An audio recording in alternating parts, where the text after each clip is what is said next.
আমার কাছে শীতকাল মানেই ভেজিটেবল চপ আর তার সাথে কাটলেট। তাই এইবারে আমি একটু কাটলেটটা অন্যরকম করেই বানিয়েছি। কয়েকদিন আগে অমিত নিয়ে এসেছিল ভেটকি মাছের ফিলেট এবং সেখান থেকেই আমি এই কাটলেটগুলো বানিয়েছি। আর সাথে হচ্ছে ভেজিটেবল চপ, যেটা আমার শীতকালে করতেই হবে বাড়িতে।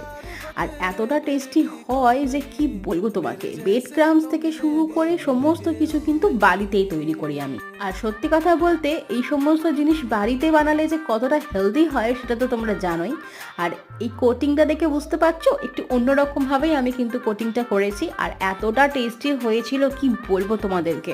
আর তার সাথে যে ভেজিটেবল চপটা দেখছো সেটাও কিন্তু অসাধারণ হয়েছিল, কারণ আমি তার মধ্যে ভরে ভরে নারকেল আর ভরে ভরে বাদাম দিয়েছিলাম। যাই হোক, তোমাদের কেমন লাগলো অবশ্যই কমেন্ট করে জানিও, আর রেসিপি চাইলে অবশ্যই কমেন্ট করো, আমি তোমাদের সাথে কিন্তু রেসিপিগুলো শেয়ার করব।